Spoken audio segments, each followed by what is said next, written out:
Good morning, Coronado. This is Josh Haynes, your school resource officer, and today we're going to talk about lockdowns and what you need to know as a student. The first thing I want to talk about is your mindset. Anytime you're in an emergency situation, it's important to have the right mindset. First, this is an emergency, and this is not an ordinary day. What that means is that rules that you're normally used to following in one way, you might have to be following in a different way now. In the eyes of the law, teachers have the authority of emergency workers. Their decisions and directions must be followed. There's no exception to that unless what they're telling you is unsafe, immoral, or illegal. Lockdowns are based on our prior knowledge. That's why we do what we do. Lockdown procedures that we are using here at Coronado are based on emergency situations that have occurred throughout the world, inside of schools and outside of schools. Our procedures are based on the lessons that we've learned from those different incidents, as well as criminal psychology. Our lockdown procedures can basically be viewed as standard operating procedures. If you're inside of your classroom, make sure you're doing the following things.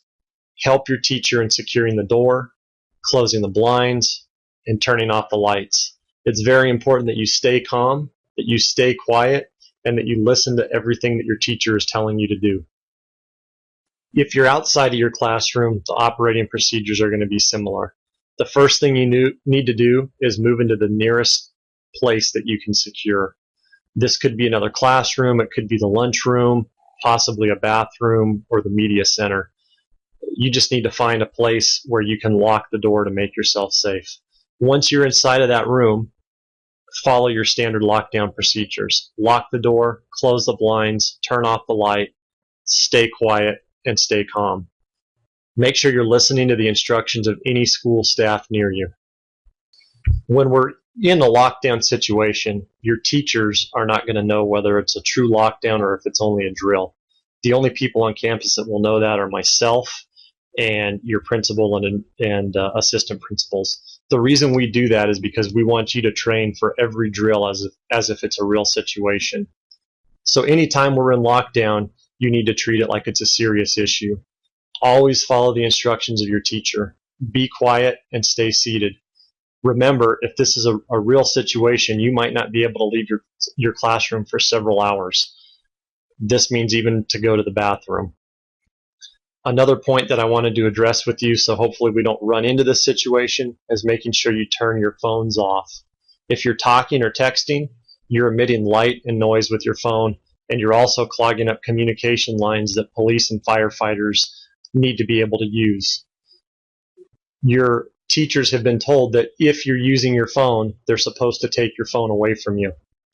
Make sure that you're following the rules at all times during a lockdown.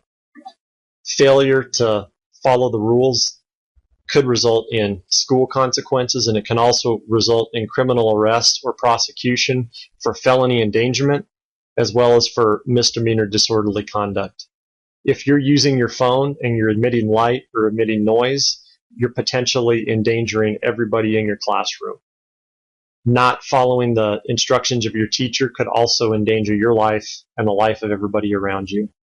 If this is brought to my attention or to the attention of one of the principals, we will have to take action on that. If you have any questions about school safety or any other topic related to law enforcement, come find me during the lunch break or between classes. I would also encourage everybody on campus to read the two statutes that I had referred to on the last slide, felony endangerment as well as disorderly conduct, to read for yourselves what the law states. The SRO office is located next to the round table in the administration building. Thank you for your time.